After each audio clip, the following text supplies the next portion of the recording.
কোরআন হাদিসের বা নিজেকে পরিবর্তন করার জন্য এমন কোনো টপিকস নেই যে টপিকস নেই এখানে আল্লাহর পরও আমাদের পরিবর্তন কোথায়, আমরা কেন পরিবর্তন করছি। আল্লাহ তো এই জন্য কোরআনে বলছে আমরা এমন জাতি হতে চাই না যে জাতিকে আল্লাহ রাব্বুল আলামিন অভিশপ্ত করেছে, আমরা তাদের অন্তর্ভুক্ত হতে চাই না। আল্লাহ আমাদের হেফাজত করুন, আমিন। উত্তম পরিবার গঠনের অন্যতম মাধ্যম হল উত্তম স্ত্রী নির্বাচন করা। আমরা সাধারণত বিবাহ শাদী করার ক্ষেত্রে লক্ষ্য রাখি অধিকাংশ পুরুষই বা অধিকাংশ পরিবার যে একজন সুন্দরী রমণী নারী, তার বংশমর্যাদা, তার ধন সম্পদ, এটাকেই বেশিরভাগ সময় আমরা লক্ষ্য রেখেই আমরা কিন্তু আমাদের সন্তানদের, আমাদের ছেলেদের বিবাহ দেওয়ার চেষ্টা করি। কিন্তু আমরা কখনোই খেয়াল করি না যে সেই পরিবারের মধ্যে, সেই নারীর মধ্যে কিংবা সেই পুরুষের মধ্যে ধর্মীয় অনুভূতি আছে কি নাই। এটা খুব কম সংখ্যক লোকেই আমরা প্রাধান্য দিই। এই জন্য উত্তম পরিবার গঠনের অন্যতম প্রথম শর্তটা হওয়া উচিত একজন সতী সাধ্বী, পরহেজগার, দিনদারিত্ব নারীকে বিবাহ করা। আপনাকে মনে রাখতে হবে আপনার বা আমার স্ত্রীর এই সৌন্দর্য সারা জীবন কিন্তু ধরে রাখতে পারবে না, একদিন বিলীন হয়ে যাবে, চামড়াগুলো চুপসে যাবে, চেহারার রং পরিবর্তন হয়ে যাবে। কিন্তু আপনার উত্তম স্ত্রীর পেট থেকে যে সন্তান ভূমিষ্ঠ হবে সেই সন্তানটা কেমন হবে? যদি আপনার স্ত্রী উত্তম স্ত্রী না হয়, পরহেজগার যদি না হয়। এই জন্য উত্তম নারী বা উত্তম স্ত্রীর বৈশিষ্ট্য সম্পর্কে কোরআন এবং হাদিসে অনেকগুলোই কথা রয়েছে। আমরা সেই কথাগুলো পর্যায়ক্রমে আপনাদের সামনে আলোকপাত করবো ইনশাআল্লাহ। মোট 13টি বিষয় আপনাদের সামনে আলোচনা করার জন্য নিয়ত করেছি, পর্যায়ক্রমে যতদূর পর্যন্ত আমরা সময়ের মধ্যে যেতে পারি। 1 নম্বর, সতী সাধ্বী, অনুগত ও লজ্জাস্থানে হেফাজতকারিণী যেই সমস্ত নারী বা যেই সমস্ত স্ত্রী, এদেরকে আল্লাহর ভাষায় এবং রাসূলের বাণীর মাধ্যমে যেটি বলা হয়েছে তারাই হচ্ছে উত্তম নারী। মহান আল্লাহ রাব্বুল আলামিন সূরা নিসা 34 নম্বর আয়াতে বলছেন, ফাস-সালিহাতু কানিতাতুন হাফিযাতুন লিল গায়বি বিমা হাফিজাল্লাহ। মহান আল্লাহ রাব্বুল আলামিন বলছেন, অতএব সতী সাধ্বী স্ত্রীরাগণ তারা হয় অনুগত এবং আল্লাহ রাব্বুল আলামিন যা হেফাজত করতে বলেছেন সেটা সে হেফাজতকারী হয়ে যায়। অর্থাৎ আল্লাহ রাব্বুল আলামিন যা নিষেধ করেছেন সেই নিষেধ থেকে তিনি নিজেকে গুটিয়ে রাখেন।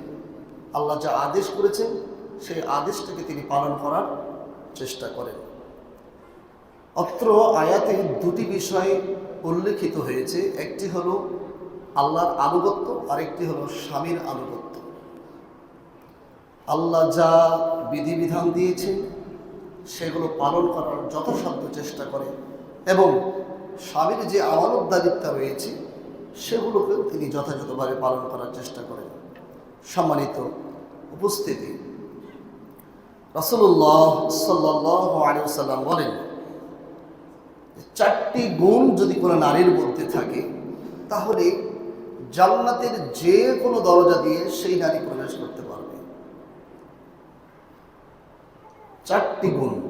1, ইদা সাল্লাতিল মারআতু খামসাহা, যেই স্ত্রী বা যেই নারী 5 ওয়াক্ত সালাত আদায় করবে।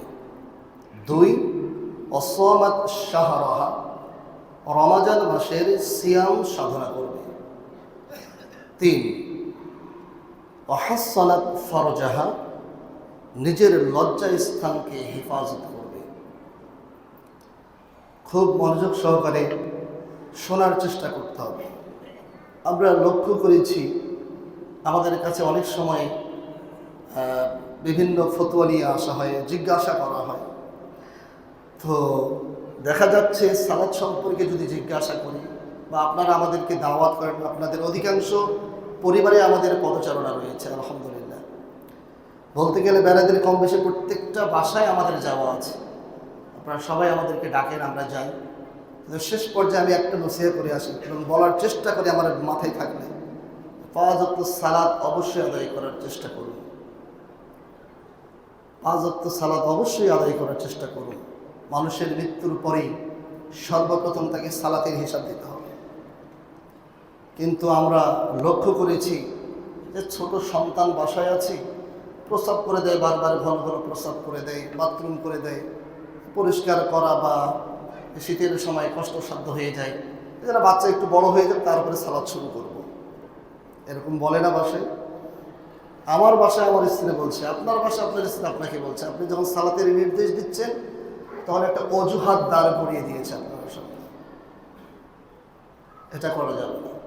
এই জন্য রাসূলুল্লাহ সাল্লাল্লাহু আলাইহি ওয়াসাল্লাম বলেন, 4টি গুণ যেই নারীর মধ্যে থাকবে ওই নারীকে আল্লাহ রাব্বুল আলামিন এই পাওয়ার দিবেন, জান্নাতের যে কোনো দরজা দিয়ে তুমি ইচ্ছা প্রবেশ করতে পারবে।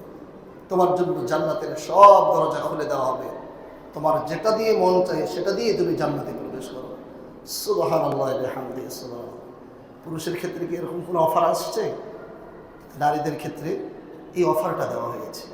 1, 5 ওয়াক্ত সালাত আদায় করতে হবে। 2, ওয়াসামাত শাহরাহা, রমজান মাসের সিয়াম সাধনা করতে হবে। 3, ওয়াহাসানাত ফারজাহা, লজ্জা স্থানকে হেফাজত করতে হবে। 4, ওয়াআতাআত বা'লাহা, স্বামীর আনুগত্য করতে হবে। দাখালাত মিন আইয়ি আবওয়াবিল জান্নাতি শাআত, এই 4টি গুণ যদি কোনো নারী অর্জন করতে পারে, কোনো স্ত্রীর মধ্যে যদি এই 4টি গুণ থাকে, তাহলে রাসূলুল্লাহ সাল্লাল্লাহু আলাইহি ওয়াসাল্লামের ভাষায় বলা হচ্ছে তিনি জান্নাতের যে কোনো দরজা দিয়ে জান্নাতে প্রবেশ করবেন। সুবহানাল্লাহ ওয়া বিহামদিহি সুবহানাল্লাহিল আযীম। এবার আপনি লক্ষ্য করুন, আপনার পরিবারে আপনার স্ত্রী সন্তান, আপনার ছেলের বউ, তাদের মধ্যে এই গুণটি আছে কি নাই। যদি না থাকে শুধু খুতবা শুনে চলে যাবেন, ভালো মন্দ জাস্টিফাই করবেন, এ পর্যন্তই শেষ না। অবশ্যই বাস্তবায়ন করার জন্য সর্বাত্মক চেষ্টা করতে হবে। আল্লাহ রাব্বুল আলামিন প্রত্যেকটি মানুষকেই তার দায়িত্ব দিয়ে দুনিয়ায় প্রেরণ করেছেন এবং এই দায়িত্ব সম্পর্কে আল্লাহ রাব্বুল আলামিন কিয়ামতের মাঠে জিজ্ঞাসা করবেন। স্বামীকে জিজ্ঞাসা করা হবে, তোমার স্ত্রী সন্তানকে ঠিকভাবে লালন পালন করেছো কিনা, তাদের দেখভাল করেছো কিনা, তাদেরকে ইসলামী শরিয়া মোতাবেক পরিচালিত করতে পেরেছো কিনা, এই সম্পর্কে আল্লাহ রাব্বুল আলামিন জিজ্ঞাসা করবে। ঠিক স্ত্রীকেও জিজ্ঞাসা করা হবে, স্বামীর আনুগত্য ঠিক মতো করেছো কিনা। পর্যায়ক্রমে আলোচনা আসবে। আমরা একটি বর্ণনা এসেছে, স্বামী তোমাদের জান্নাত, স্বামী তোমাদের জাহান্নাম। স্বামীর সন্তুষ্টিতে আল্লাহ সন্তুষ্ট হয়। তো আমরা হলাম দায়িত্বশীল। আমার পরিবারে আমার স্ত্রী, আমার সন্তান, তারা কি এই গুণে গুণান্বিত? যদি না হয়ে থাকে, আজকে জুমার সালাত আদায় করে গিয়ে বাসায় আসরের সালাত থেকে স্টার্ট করাতে হবে। তাকে সালাত আদায় করবে, সিয়াম পালন করবে, লজ্জা স্থানের হেফাজত করবে, স্বামীর আনুগত্য করবে, তাহলে তার জন্য জান্নাতের সকল দরজা খুলে দেওয়া হবে। সুবহানাল্লাহি ওয়া বিহামদিহি সুবহানাল্লাহিল আযীম। সম্মানিত সুধী মণ্ডলী, নারীর লজ্জা স্থানে হেফাজত করা একজন নারীর জন্য সবচাইতে বড় একটি গুণ। কারণ এই লজ্জা স্থানের কারণে সমাজের মধ্যে বিপর্যয়, বিশৃঙ্খলা সৃষ্টি হয়। যত ধরনের অশান্তি আপনি দেখবেন কোনো না কোনো দিক দিয়ে সেখানে নারীর পদচারণা রয়েছে। এই জন্য একজন নারীর সবচাইতে আদর্শিক এবং উত্তম গুণ হচ্ছে তার লজ্জা স্থানের হেফাজত করা।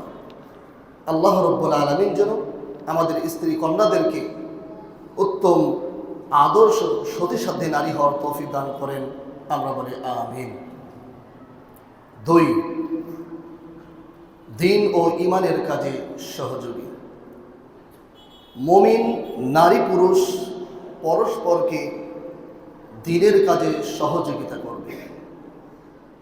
একজন স্বামী একজন নারী তারা পরস্পরকে সত্যের কথা বলবে, ধৈর্যের উপদেশ দেবে এবং ভালো উপদেশ দেবে, ধর্মীয় উপদেশ দেবে, যেটার মাধ্যমে তারা দুনিয়া এবং পরকালে আল্লাহ রব্বুল আলামিনের কাছে সম্মানিত হতে পারেন। মহান আল্লাহ রব্বুল আলামিন বলছেন, আউযু বিল্লাহি মিনাশ শাইতানির রাজীম। والمؤمنون والمؤمنات بعضهم أولياء بعض يأمرون بالمعروف وينهون عن المنكر ويقيمون الصلاة ويؤتون الزكاة ويطيعون الله ورسوله أولئك سيرحمهم الله إن الله عزيز حكيم। আল্লাহ রাব্বুল আলামিন বলছেন সূরা তাওবা ৭১ নম্বর আয়াত, আর মুমিন পুরুষ ও নারী তারা হচ্ছে পরস্পরের বন্ধু। বন্ধুর সাথে মানুষ সকল ধরনের সমস্যার কথা শেয়ার করতে পারে। তার চাইতে উত্তম বন্ধু হচ্ছে উত্তম আদর্শ স্বামী, উত্তম আদর্শ নারী। এটা কার কথা? এটা আল্লাহ রাব্বুল আলামিনের কথা। তারা হচ্ছে পরস্পরের বন্ধু, এটা আল্লাহ বলেছেন। এজন্য তারা কি করবে? তারা সৎ কাজের আদেশ দিবে এবং অসৎ কাজ থেকে নিষেধ করবে, সালাত কায়েম করবে, আর কি করবে? ওয়ায়ুতুনাজ যাকাত, যাকাত আদায় করবে, আল্লাহ রাব্বুল আলামিনের আনুগত্য করবে, রাসূলুল্লাহ সাল্লাল্লাহু আলাইহি সাল্লামের সুন্নাহ মোতাবেক তাদের জীবনকে পরিচালিত করবে। এটাই হচ্ছে উত্তম স্ত্রী এবং উত্তম স্বামীর বৈশিষ্ট্য। এবং পরস্পরকে সৎ উপদেশের মাধ্যমে দুনিয়া ও আখিরাতে আল্লাহ রাব্বুল আলামিনের কাছে তারা সম্মানিত হবে। সম্মানিত সুধীমণ্ডলী, সাওবান রাদিয়াল্লাহু তাআলা আনহু হতে বর্ণিত, তিনি বলেন, যারা সোনা রূপা জামা কাপড় ক্রয় করে রাখে বা জমা করে রাখে, আল্লাহ তাআলার পথে তারা ব্যয় করে না, তাদেরকে তিনি সুসংবাদ দিতে বলছেন রাসূল সাল্লাল্লাহু আলাইহি ওয়াসাল্লামের ভাষায়, যে তাদেরকে কঠিন আযাবের সুসংবাদ দিয়ে রাখো। যারা মনে করে স্বর্ণ রৌপ্য জামা কাপড় এগুলো সবচাইতে দুনিয়ার মধ্যে উত্তম বা দামি বস্তু, তাদেরকে তুমি সুসংবাদ দাও যে কিসের সুসংবাদ? কঠিন আযাবের সুসংবাদ। কেননা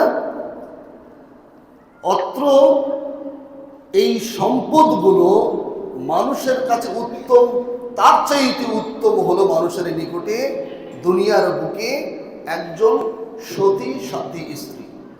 কি বুঝলেন? সম্পদ, স্বর্ণ রৌপ্য জামা কাপড় ইত্যাদি এগুলো যদি মানুষ মনে করে যেগুলো সবচেয়ে উত্তম সম্পদ, তাহলে তাকে সেই সুসংবাদ দাও কঠিন আযাবের। মৃত্যুর পরে তার জন্য কঠিন আযাব অপেক্ষা করছে যদি কোনো মানুষ তার চিন্তা চেতনায় ধ্যান ধারণায় এই ধরনের চিন্তা ফিকির রাখে যে স্বর্ণ রৌপ্য জামা কাপড় ধন দৌলত এগুলো সবচাইতে পৃথিবীর বুকে উত্তম জিনিস, তাহলে তাকে কঠিন আযাবের সুসংবাদ দাও। উত্তম এবং সবচাইতে দামি বস্তু হলো একজন সতী সাধ্যী স্ত্রী। সুবহানাল্লাহ বিহামদিহি, সুবহানাল্লাহ। একজন স্ত্রী নির্বাচন করার ক্ষেত্রে তাহলে আমাদের কতটুকু সতর্কতা অবলম্বন করতে হবে? অবশ্যই একজন নারীকে বিবাহ করার পূর্বে একজন পুরুষকে অবশ্যই খেয়াল করতে হবে তার মধ্যে কতটুকু দিনদারিত্ব রয়েছে। কারণ স্ত্রীকে, উত্তম স্ত্রীকে রাসূলের ভাষায় পৃথিবীর সবচাইতে উত্তম বস্তু হিসেবে গণ্য করেছেন। সুবহানাল্লাহি ওয়া বিহামদিহি সুবহানাল্লাহিল আযীম।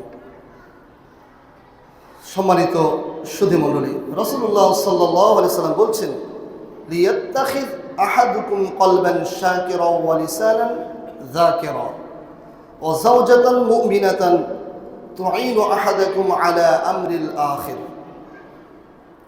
তোমাদের লোকেরা যেন অর্জন করে কৃতজ্ঞ অন্তর, আল্লাহর জিকিরকারী জিহ্বা। তোমাদের লোকেরা যেন অর্জন করে কৃতজ্ঞ অন্তর, জিকিরকারী জিহ্বা এবং আখিরাতের কাজে সাহায্যকারী ঈমানদার স্ত্রী।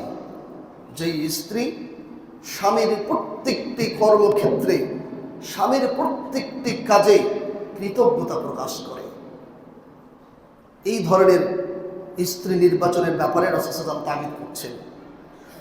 আর জিকির করেন, অর্থাৎ আল্লাহর ইবাদতে নিজেকে নিবেদিত রাখেন, এইরকম স্ত্রীর কথা রাসূল সাল্লাল্লাহু আলাইহি ওয়াসাল্লাম বোঝাতে চেয়েছেন।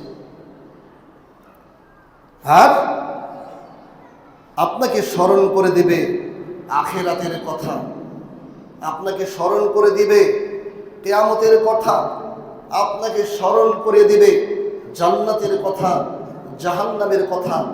এমন স্ত্রী কথা রাসূলুল্লাহ সাল্লাল্লাহু আলাইহি ওয়াসাল্লাম বলছেন যে এইরকম স্ত্রী তোমরা অর্জন করো। আমরা স্ত্রী নির্বাচনের ক্ষেত্রে কেমন স্ত্রী নির্বাচন করছি একটু খেয়াল করুন। আপনি বাসায় গিয়ে জিজ্ঞাসা করুন, সারা জীবন আপনার স্ত্রীর চাহিদা পূরণের জন্য আপনি চেষ্টা করেছেন, যদি কোনো কারণে আপনার স্ত্রীর চাহিদা আপনি মেটাতে না পারেন কোনো কারণে, তাহলে সেদিনই আপনাকে শুনিয়ে দেয়, জীবনে তোমার কাছে এসে আমি কিছুই পেলাম না। এরকম ঘটনা ঘটে না? ঘটে। মা বোনেরা ভালো করে খেয়াল রাখবেন, কখনো স্বামীকে খোঁটা দিবেন না। এরকম ঘটে আমাদের সমাজে, অহরহ চলছে।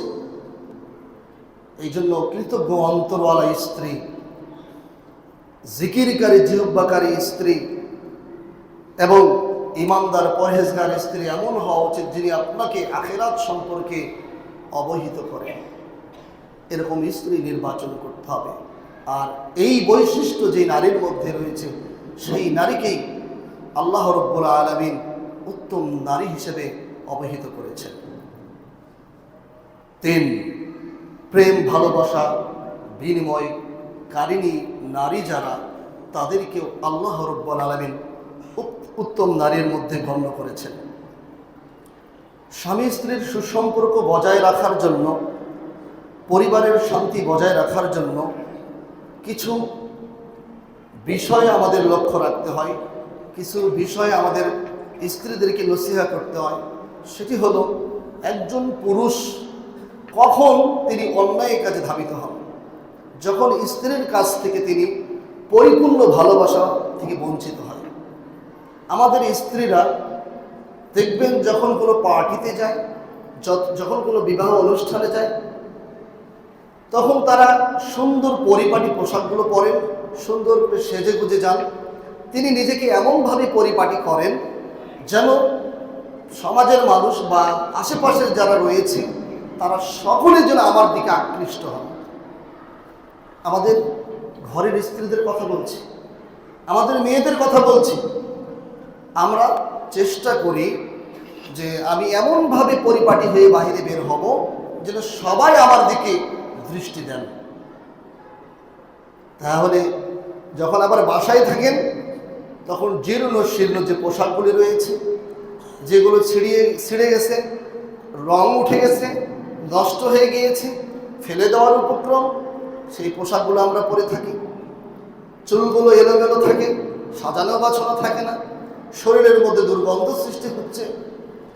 এই অবস্থায় আমরা স্বামীদের কাছে নিজেদেরকে উপস্থাপন করি, তাহলে ওই স্বামী তখন কি করবে? সে কারণে অধিকাংশ পুরুষই দেখা যাচ্ছে স্ত্রীর ভালোবাসা থেকে বঞ্চিত হওয়ার কারণে অন্যায় কাজে লিপ্ত হয়ে যান। সম্মানিতা মা ও ভগ্নীগণ, অথচ উচিত ছিল কি সব সময় সর্বদা স্বামীর মনকে জয় করার জন্য সর্ব অবস্থায় সবসময় পরিপাটি হয়ে স্বামীর সামনে নিজেকে উপস্থাপন করা, আমাদের সমাজে এমন খুব কমই দেখা যায়।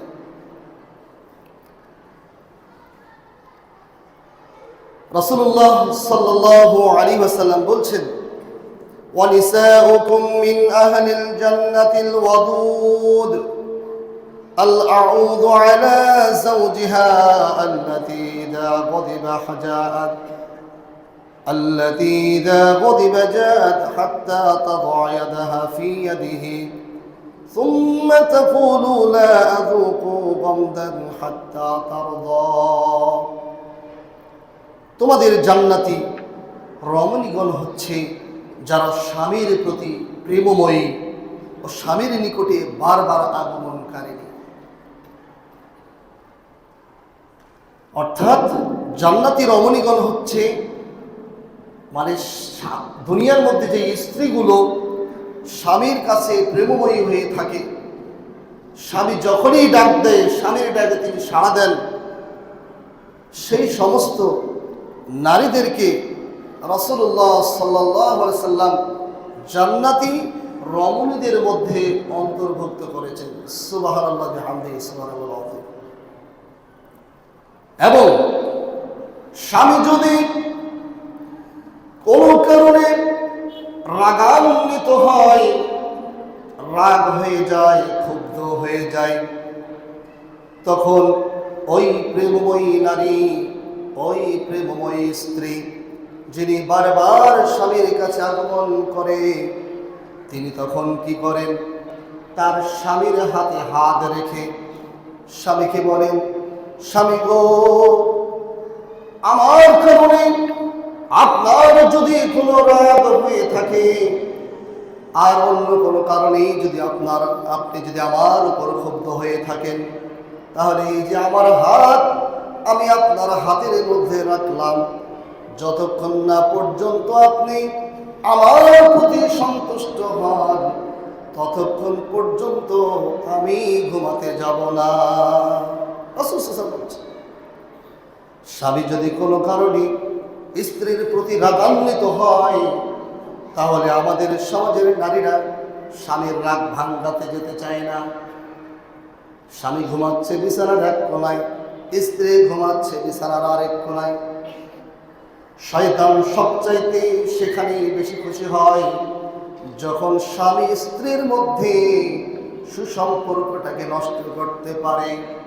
আরো বেশি খুশি হয় যখন স্বামী স্ত্রীর মধ্যে সম্পর্কটাকে চিরতরে ছিন্ন করে দিতে পারে, তখনই শয়তান সবচাইতে বেশি খুশি হয়। এই জন্য রাসূলুল্লাহ সাল্লাল্লাহু আলাইহি সাল্লাম আগেই ঘোষণা দিয়ে দিলেন, জান্নাতি রমণীদের যদি অন্তর্ভুক্ত হতে চাও মা বোনেরা, আমাদের প্রিয় স্ত্রীগণ, আপনারা যদি জান্নাতি রমণীদের অন্তর্ভুক্ত হতে চান, তাহলে বেশি বেশি স্বামীর কাছে প্রেমময়ী হয়ে থাকতে হবে। স্বামী যখনই ডাক দিবে স্বামীর ডাকে সাড়া দিতে হবে। যদি কোনো কারণে স্বামী রাগান্বিত হয়ে যায়, রাগ হয়ে যায়, তাহলে আল্লাহ রাসূল সাল্লাল্লাহু আলাইহি ওয়াসাল্লাম পদ্ধতি শিক্ষা দিলেন। স্বামীর হাতে হাত দিয়ে স্বামীকে বলতে হবে, স্বামী গো, যদি আপনি কোনো কারণে আমার উপর রাগান্বিত হয়ে থাকেন, আমার কোনো ব্যবহারে যদি আপনি রাগ হয়ে যান, রাগ হয়ে থাকেন, তাহলে দয়া করে আপনার রাগকে ভেঙে ফেলুন। যদি আপনার রাগ না ভাঙে, তাহলে জেনে রাখুন সারা রাত আমি জাগিয়ে থাকবো, আমি ঘুমাবো না যতক্ষণ না পর্যন্ত আমি আপনার রাগ ভাঙাতে পারি। এই ধরনের স্ত্রীরাই হলো জান্নাতি রমণীদের অন্তর্ভুক্ত। এমন স্ত্রী কি আমাদের বাসায় আছে? নিজেকে প্রশ্ন করি আমরা, কখনো কি এগুলো বিষয় তাদেরকে আমরা নসিহত করেছি? করি নাই। আজকেই আমাদের উচিত আমাদের স্ত্রীদেরকে বিষয়গুলো সম্পর্কে জানা। সম্মানিত সুধীমণ্ডলী, অন্য এক বর্ণনায় রাসূলুল্লাহ সাল্লাল্লাহু আলাইহি ওয়াসাল্লাম বলেন, হাদিহি ইয়াদি ফি ইয়াদিকা লা আকতিলু লা আক্তাহিলু বিগমদিন হাত্তা তারদা। স্বামী গো, এই যে আমার হাত আপনার হাতের মধ্যে রাখলাম, আপনি আমার প্রতি সন্তুষ্ট না হওয়া পর্যন্ত আমি আমার দুটি চোখ বন্ধ করব না। অর্থাৎ আমি সারা রাত জেগে থাকবো যতক্ষণ না পর্যন্ত আপনি আমার প্রতি সন্তুষ্ট হন, আমার উপর থেকে আপনার রাগকে মিটিয়ে না নেন, ততক্ষণ পর্যন্ত আমি আমার দুটি চোখ বন্ধ করব না। এটা হলো উত্তম নারীর বৈশিষ্ট্যের আরেকটি গুণ। 4, স্বামীকে মুগ্ধকারিণী। উত্তম স্ত্রীর অন্যতম বৈশিষ্ট্য হলো স্বামীকে সর্বদা নিজের দিকে আকৃষ্ট করার জন্য সর্বাত্মক চেষ্টা করা। রাসূলুল্লাহ সাল্লাল্লাহু আলাইহি সাল্লামকে জিজ্ঞাসা করা হলো, আইয়ুন নিসা খায়রুন? ক্বালা আল্লাতী তাসুররুহু ইযা নাযারা ওয়া তুতিউহু ইযা আমারা ওয়া লা তুখালিফুহু ফি নাফসিহা ওয়া মালিহা বিমা ইয়াকরাহু।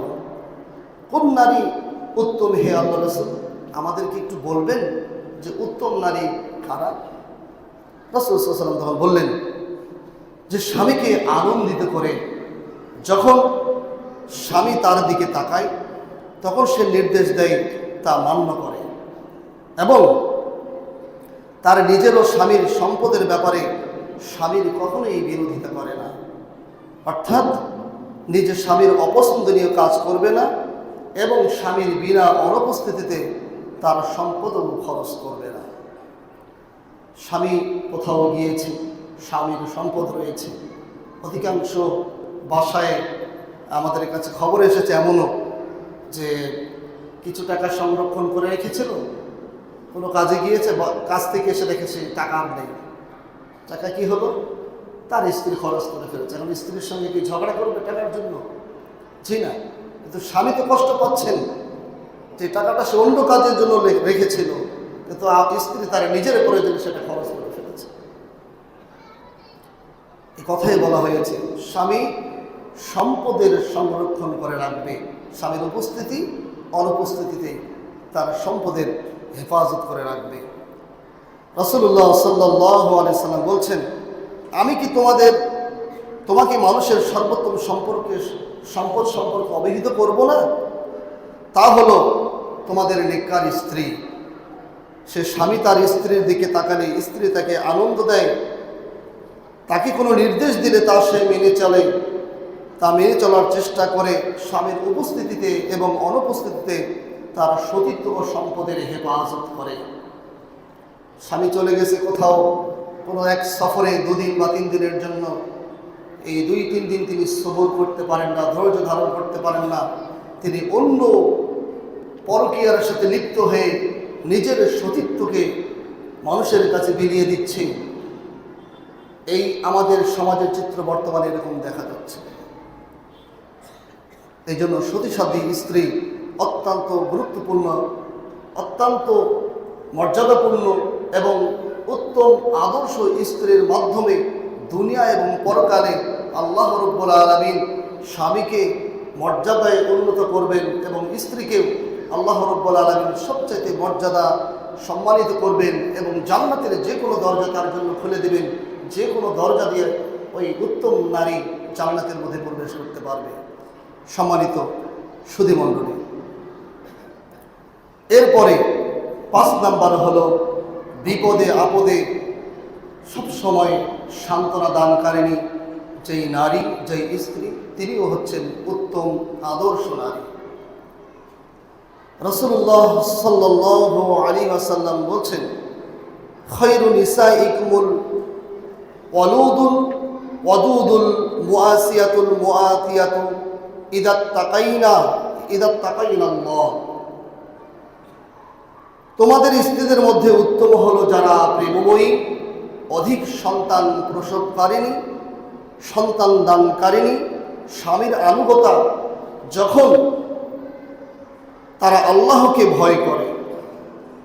স্বামী যদি স্ত্রীকে কোনো কাজের জন্য আহ্বান করেন, অন্য একটি বর্ণনায় রয়েছে যদি স্ত্রী রান্নার কাজে ব্যস্ত থাকে, এমতো অবস্থায় যদি স্বামী তাকে আহ্বান করে, স্বামী তাকে ডাক দেয়, তবে ওই রান্না ছেড়ে দিয়ে স্বামীর ডাকে তাকে সাড়া দিতে হবে, যদিও বা কিছু সম্পদ নষ্ট হয়ে যায়।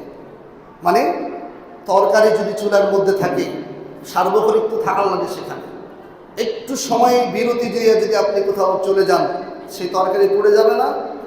পুড়ে গেলে কি হলো? তরকারিটা নষ্ট হয়ে গেল, সম্পদটা নষ্ট হয়ে গেল। রাসূলুল্লাহ সাল্লাল্লাহু আলাইহি ওয়াসাল্লাম বলছে, ওই সম্পদের চাইতে উত্তম হলো কিছু সম্পদ যদি তোমার নষ্টও হয়ে যায়, স্বামী তোমাকে যখনই সাড়া দিবে, তরকারির রান্না করা বন্ধ করে হলেও তোমাকে স্বামীর ডাকে সাড়া দিতে হবে। সুবহানাল্লাহি ওয়া বিহামদিহি সুবহানাল আযীম। একটি চমৎকার ঘটনা আপনাদেরকে উপস্থাপন করে শোনাই, তাহলে বুঝতে পারবেন এইরকম উত্তম আদর্শের স্ত্রী আপনার আমার পরিবারে আছে। উম্মু সুলাইম নামের একজন মহিলা ছিল, তার ব্যাপারে হাদিসে এসেছে এইভাবে যে উম্মু সুলাইম, তার স্বামীর নাম হলো আবু তালহা। আবু তালহা কোনো কারণে বাহিরে গিয়েছেন, তো উম্মু সুলাইমের সন্তান ছিল, ছেলে সন্তান, তিনি মারা গেলেন। খুব মনোযোগের সাথে শ্রবণ করার চেষ্টা করতে হবে। এখান থেকে আপনাকে বুঝতে হবে আপনার স্ত্রী এমন কিনা, যদি না হয়ে থাকে উপদেশ দিবেন তাকে, এরকম স্ত্রী তৈরি করার চেষ্টা করুন। উম্মে সুলাইম, তার পুত্র সন্তান মারা গেল, স্বামী আছে বাহিরে।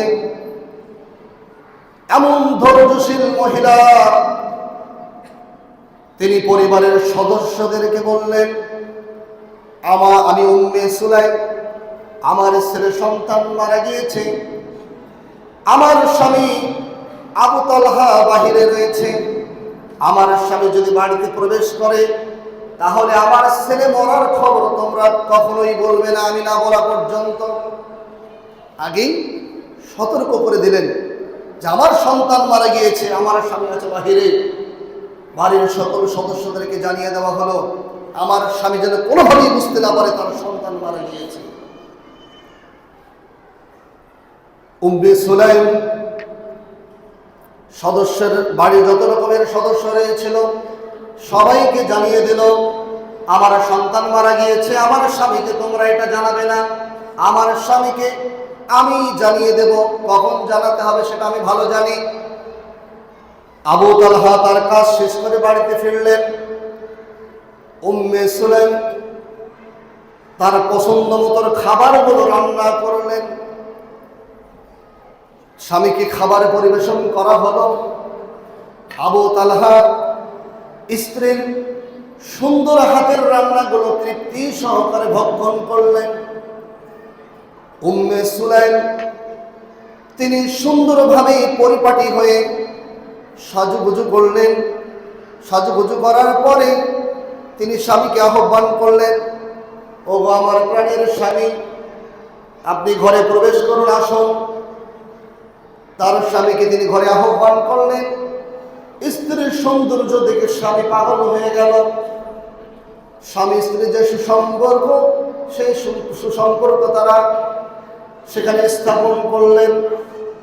এরপরে স্বামীকে সুন্দরভাবে বলছে, স্বামী গো, আপনাকে একটি কথা বলতে চাই।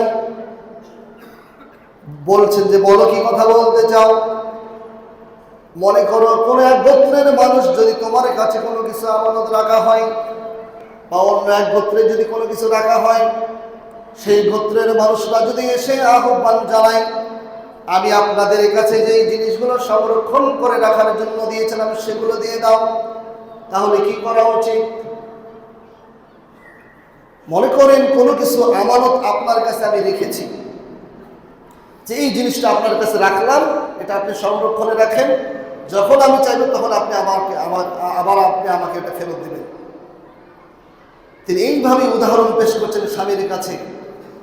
সন্তান মারা গেল, তিনি সুন্দর করে রান্না করলেন, রান্না করে স্বামীকে খাওয়ালেন, নিজে পরিপাটি হয়ে স্বামীর মনোরঞ্জন করলেন, স্বামীর সঙ্গে সুন্দর একটি রাত অতিবাহিত করলেন, সুন্দর একটি মুহূর্ত পার করলেন। এরপরে স্বামীকে বলছে, স্বামী গো, তোমার সাথে আমার কিছু কথা রয়েছে। কি কথা? যদি তোমার কাছে কেউ কোনো কিছু আমানত রাখে, আর সেই ব্যক্তি যদি এসে তোমার কাছে সেই আমানত চায় যে আমার আমানত আমাকে দাও, তাহলে তুমি এই বিষয়টাকে কিভাবে দেখবে? বলছে এই বিষয়টাকে কিভাবে দেখবো? যার জিনিসটাকে দিয়ে দিতে হবে, এখানে তো রাখার কোনো অধিকার আমার নেই, সেই সম্পদের মালিক তো আমি না। তখন তিনি সুন্দর করে বলছেন, আল্লাহ রাব্বুল আলামিন আমাদেরকে যে সন্তান দান করেছিল, সেই সন্তানকে আল্লাহ রাব্বুল আলামিন তার কাছে নিয়ে নিয়েছে। কি বুঝলেন?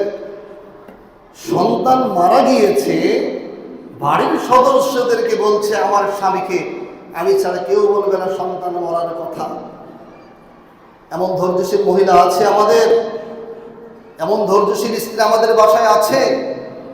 সন্তানের যে একটা আঙ্গুলও যদি কেটে যায়, তাহলে ফোন দিয়ে বলি, এই কোথায় আছো, তাড়াতাড়ি বাসায় আসো, রাখো তোমার কাজ কাম, তোমার ছেলের এই অবস্থা, তুমি এখানে কি করতেছো? এই হলো আমাদের স্ত্রীদের অবস্থা। তিনি কেমন ধৈর্যশীল মহিলা ছিলেন, তিনি কেমন ধৈর্যশীল মহিলা ছিলেন, কত গুণবতী মহিলা ছিলেন। উম্মু সুলাইম সন্তান মারা গেল, সদস্যদেরকে বললেন আমার স্বামীকে কেউ বলবে না, আমার স্বামীকে আমি জানাবো। স্বামীর জন্য সুন্দর রান্না করলেন, নিজের সন্তান মারা গেছে আবার রান্না করছেন সুন্দর রান্না, পরিপাটি হয়ে সাজিয়ে গুজিয়ে নিজেকে রেখেছেন, চারটিখানি কথা মনে করেছেন। এরপরে বিষয়টাকে আল্লাহ রাসূলের কাছে পেশ করা হলো। আল্লাহর নবী সাল্লাল্লাহু আলাইহি ওয়াসাল্লাম বলছেন, বারাকাল্লাহু লাকুমা ফি গাবিরিন লাইলাতিকুমা।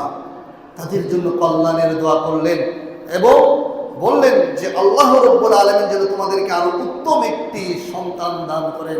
পরবর্তীতে ওই মিলনের মাধ্যমে আল্লাহ রাব্বুল আলামিন কত উত্তম পরিকল্পনাকারী একটা সন্তান নিয়ে গিয়েছে আল্লাহ। কিন্তু স্ত্রীর উত্তম ব্যবহার, স্ত্রীর যে আদর্শিক বৈশিষ্ট্য ছিল যে সর্ব অবস্থায় স্বামীকে সে খুশি রাখবে, আর আমরা হলে কি করতাম, সন্তান মারা গেছে হাউ হাউ করে কান্নাকাটি মাথাতে থাকবো, আল্লাহ কি আর কোনো লোক দেখতে পেল না, আল্লাহ কি আর কোনো সন্তান দেখতে পেল না, আমার সন্তানকে নিয়ে যেতে হবে। আমরা এরকম করি, একটাই সন্তান ছিল, আল্লাহ কি আর কোনো লোক দেখতে পেল না, আল্লাহ আমারটাকে উঠিয়ে নিয়ে গেল। এই যে আল্লাহর সাথে নাফরমানি করে ফেলবে। আর উত্তম স্ত্রী কেমন ছিল, রাসূল সাল্লাল্লাহু আলাইহি ওয়াসাল্লাম তাদের জন্য দোয়া করলেন কল্যাণের, এবং তাদেরকে আল্লাহ রাব্বুল আলামিন আরেকটি ছেলে সন্তান দান করলেন। সম্মানিতা মা ও ভগ্নীগণ, আমরা বোঝাতে চাচ্ছিলাম উত্তম নারীর বৈশিষ্ট্য কেমন হবে।